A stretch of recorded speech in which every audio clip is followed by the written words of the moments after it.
ትላንትና የተጠናቀቀ የአውሮፓ ሊግ የፖርቱጋል ፕሪሜራ ሊጋ ነበረ። ስፖርቲንግ ሊዝበን አንደኛው ነው አጠናቋል። ዋንጫውን መውሰዱን እንግዲህ ትላንትና ተመልክተናል። እንደተለመደው ይህንን ቪዲዮ ላይክ በማድረግ ጀምሩ። መረጃው ለበርካታ ሰዎች እንዲዳረስ አግዙን። ሰብስክራይብ ያላደረጋችሁ ሰብስክራይብ በማድረግ የሸጋ ስፖርት ቤተሰብ እንድትሆኑ በአክብሮት እንጠይቃችኋለን።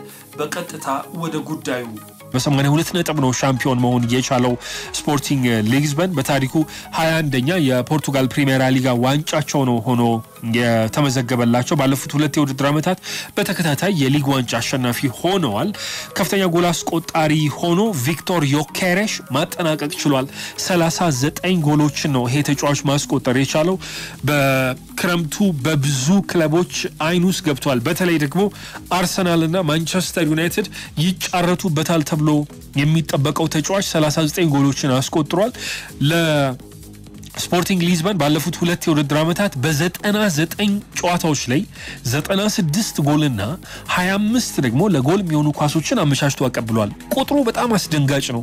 በ99 የክለቡ ጨዋታ 121 ጎሎች ላይ ቀጥተኛ ተሳትፎ ማድረግ ችሏል። ይሄ ማለት በየጨዋታው 1.2 አካባቢ የጎል ተሳትፎ ያደርጋል እንደማለት ነው። እና በጣም የሚገርም ቁጥሮች ያሉት ተጫዋች ነው።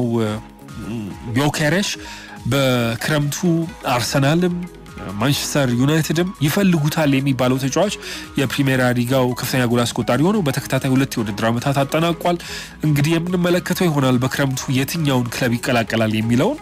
ሌላኛው ደግሞ በፖርቱጋል ፕሪሜራ ሊጋ በሚሳተፈው ቤኔፊካ ውስጥ ያለው አንሄል ዲማሪያ እንደዚሁ ኮንትራቱ አብቅቷል እና ይሄ ተጫዋች ፍሪ ኤጀንት ወይንም ነፃ ውል ያለው ነው። የትኛውም ክለብ ተጫዋቹን የማዘዋወር እድል አለው። ስለዚህ ትላንትና የእርሱንም ቢሆን እንግዲህ መጨረሻ በቤኔፊካ የተመለከትንበት ነው ማለት ነው። ትላንትና የነበሩ ጨዋታዎች ላይ ይህንን ያህል ካልን ወደ ዛሬዎቹ እንሸጋገር። በነገራችን ላይ የጣሊያን ሴሪያም ጨዋታ ነበረ። አንድ ጨዋታ ብቻ ነው የተደረገው። በጄኖዋና በአታላንታ መካከል የተደረገውን ጨዋታ አታላንታ 3-2 በሆነ ውጤት ትላንትና ማሸነፍ ችሏል። ይህ ማለት በሊጉ የደረጃ ሰንጠረዥ 3ኛ ደረጃ ላይ እንዲቀመጡ አስችሏቸዋል። 74 ነጥቦችን ይዘዋል።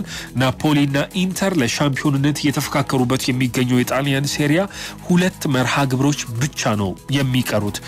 የዩቲዩብ ተከታታዮች ሰብስክራይብ በማድረግ ቤተሰብ መሆን እንዳትዘነጉ። ላይክ እና ሼር በማድረግ ለሌሎች እንዲዳረስም አድርጉ። ሌላኛው ደግሞ ትላንትና በፈረንሳይ ሊግ 1 የማጠቃለያ ጨዋታዎች ትላንትና ሲደረጉ ነበረ። ፓሪስ ሳን ዠርማ የውድድር ዓመቱ ሻምፒዮን እንደሆነ አስቀድሞ ያረጋገጠ ክለብ ነው። ሁለተኛ ሆኖ ኦሎምፒክ ደ ማርሴይ አጠናቋል። ሞናኮና ኒስ እንደዚሁ 3ኛና 4ኛ ስፍራውን ይዘው የጨረሱ ክለቦች ናቸው። ኒስ የቻምፒየንስ ሊግ ፕሌይኦፍ ጨዋታ ለማድረግ ይገደዳል። ሊል የዩሮፓ ሊግ ተሳታፊነቱን አረጋግጧል። ሊዮን 6ኛ ሆኖ ማጠናቀቅ የቻለ ክለብ ነው። የፈረንሳይ ሊግ 1ን የተሰናበቱ ክለቦችም እንደዚሁ ታውቀዋል። ሞንፔሌና ሴንት ኢቲየን ከሊጉ መውረዳቸው ተረጋግጧል። ሪምስ ደግሞ የፕሌይኦፍ ጨዋታ ያደርጋል። በፈረንሳይ ሊግ 1 መቆየት አለመቆየቱን ለማወቅ የከፍተኛ ጎል አስቆጣሪነቱን የፓሪስ ሳን ዠርማው ኦስማን ደምቤሌ በ21 ጎሎች ማግኘት ችሏል።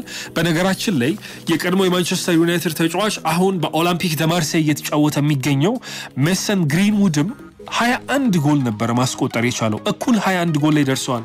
የሜሰን ግሪንውድ ትናንትና የሚያሳዝነው ይሄንን የጎል ብዛት የበለጠ ከፍ ማድረግ የሚችልበት እድል ነበረ። ትላንትና ሪምስን 4-2 በሆነ ውጤት ኦሎምፒክ ደ ማርሴይ ሲያሸንፍ 2 ጎሎችን ትላንትና ሜሰን ግሪንውድ አስቆጥረው ነበረ። ግን ደግሞ 3ኛ ጎልን ማስቆጠር ይችል ነበረ። ፍጹም ቅጣት ምት አግኝቶ ፍጹም ቅጣት ምቱን አንደኛውን ሲያስቆጥር አንደኛውን ደግሞ ሳተና ሃትሪክ ከመስራት ተቆጠበ። በፈረንሳይ ሊግ 1 ከፍተኛ ጎል አስቆጣሪዎች በእኩል ጎል ካጠናቀቁ የፍጹም ቅጣት ምት ያነሰ ጎል ያስቆጠረው ተጫዋች የከፍተኛ ጎል አስቆጣሪ ተብሎ ሽልማቱን ይቀበላልና በዚህ መሰረት ኦስማን ዴምቤሌ 2 የፍጹም ቅጣት ምት ጎሎችን ብቻ ነው በውድድር ዓመቱ ያስቆጠረው። ሜሰን ግሪንውድ ደግሞ 7 የፍጹም ቅጣት ምት ጎሎችን ማስቆጠር ስለቻለ የሊጉ ከፍተኛ ጎል አስቆጣሪነት ክብርን ኦስማን ደምቤሌ መውሰድ ችሏል። ሜሰን ግሪንውድ አንደኛውን ፍጹም ቅጣት ምት ባይስትና ቢያስቆጥር ኖሮ በ22 ጎሎች ከፍተኛ ጎል አስቆጣሪ ሆኖ ሽልማቱን ይወስድ ነበር። ገና በመጣበት አመት ኦሎምፒክ ደ ማርሴይን በተቀላቀለበት አመት ከማንቸስተር ዩናይትድ ተገፍቶ በሄደበት አመት ከፍተኛ ጎል አስቆጣሪ የሚለውን ክብር መውሰድ ለሱ ትልቅ የሚባል ስኬት ነበር። ግን ይሄንን ማድረግ አልቻለም። እንደዚያም ሆኖ ከከፍተኛ ጎል አስቆጣሪው ጋር ግን ተስተካክሎ ነው የጨረሰው እኩል 21 ጎል አስቆጥሮና እንዴት ያለ ጥሩ የውድድር ዓመትን እንዳሳለፈ ይህ ያሳያል። ሌላኛው ትላንትና የሰማነው የኦሎምፒክ ሊዮኑ ሸርኪ ክለቡን እንደሚለቅ ያሳወቀበት ነበር። በእግር ኳስ ህይወቱ አዲስ ፈተናን እንደሚፈልግ በማሳወቅ ይህ ተጫዋች እንግዲህ ክለቡን ይለቃል ተብሎ ነው የሚጠበቀው። 22.5 ሚሊዮን ዩሮ የውል ማፍረሻ ሂሳብ አለው። ይህንን ከፍሎ የሚወስደው ክለብ የትኛው ነው የሚለውን እንግዲህ ቀጣይ እንመለከታለን። የዩቲዩብ ተከታታዮች ሰብስክራይብ በማድረግ ቤተሰብ መሆን እንዳትዘነጉ፣ ላይክ እና ሼር በማድረግ ለሌሎች እንዲዳረስም አድርጉ። ሌላ ትላንትና የተጠናቀቀው ሊግ ከአውሮፓ 5ቱ ታላላቅ ሊጎች መካከል አንደኛ የሆነው ጀርመን ቡንደስሊጋ ነው። በመጨረሻው ዕለት ድራማ አስመልክቶናል። በጀርመን ቡንደስሊጋ ቦሩሲያ ዶርትመንድ በጥፍሩ ቧጦም ቢሆን በመጨረሻው ሰዓት የቻምፒየንስ ሊግ ተሳትፎን ማረጋገጥ ችሏል። የጀርመን ቡንደስሊጋ ሻምፒዮን ሆኖ ባየር ሚዩኒክ አስቀድሞ አረጋግጧል። 82 ነጥቦችን ይዘዋል። ትላንትናም ጨዋታቸውን አሸንፏል። ለቶማስ ሙለር ሽኝት ተደርጎላቸዋል። ደግሞ ሃሪ ኬን የከፍተኛ ጎል አስቆጣሪነቱን በ26 ጎሎች በተከታታይ ሁለት የውድድር ዓመታት ወደ ጀርመን ቡንደስሊጋ ባመራባቸው ሁለት የውድድር ዓመት ሁለቱንም ከፍተኛ ጎል አስቆጣሪ ሆኖ ማጠናቀቅ ችሏል። ባየር ሌቨርኩሰን 69 ነጥቦችን ይዞ ሁለተኛ ደረጃን ይዞ ነው ያጠናቀቀው። የሻቢ አሎንሶ የመጨረሻ ጨዋታ በነበረው በትላንቱ መርሃ ግብር ሁለት አቻ በሆነ ውጤት ነበረ ያጠናቀቁት እና ከማይንዝ ጋር የነበረውን የሜዳ ውጪ ጨዋታ አሸንፈው መጨረስ አልቻሉም። የቦሩሲያ ዶርትመንድ ግን በጣም የሚገርም ነው። ይሄ ቡድን 3-0 በሆነ ውጤት ሆልሽተን ኬይልን ማሸነፍ ችሏል።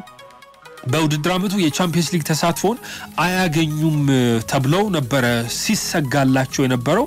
ግን በመጨረሻው ሰዓት በጣም በሚገርም ሁኔታ የቻምፒየንስ ሊግ ቦታን አራተኛ ደረጃን ይዘው ማጠናቀቅ ችለዋል። በትላንትናው ዕለት ማሸነፍ ችለዋል። ከቦሩሲያ ዶርትመንድ የተሻለ ቦታ ላይ የነበረው ፍራይበርግ በአይንትራክ ፍራንክፈርት ትላንትና 3-1 በሆነ ውጤት ተሸነፈና የቻምፒየንስ ሊግ ተሳታፊነቱን እድል አሳልፈው ሰጠ። ትላንትና ባይሸነፍ ኖሮ ምናልባት ይህንን ቦሩሲያ ዶርትመንድ ባላገኘ ነበር ይህንን እድል። ነገር ግን ትላንትና ይሄ በፍራይበርግ ላይ በመሆኑ እንግዲህ የቻምፒየንስ ሊግ ቦታቸውን ራሳቸው አሳልፈው ሰጡ ማለት ነው። 55 ነጥብ ይዘው አጠናቀቁ አምስተኛ ደረጃ ላይ። ቦሩሲያ ዶርትመንድ ደግሞ በ57 ነጥብ የቻምፒየንስ ሊግ ቦታን ትላንትና አገኙ። 3-0 በሆነ ውጤት ሆልሽተን ኬይልን ማሸነፋቸው ለዚህ ምክንያት ሆኗል። የዩቲዩብ ተከታታዮች ሰብስክራይብ በማድረግ ቤተሰብ መሆን እንዳትዘነጉ፣ ላይክ እና ሼር በማድረግ ለሌሎች እንዲዳረስም አድርጉ።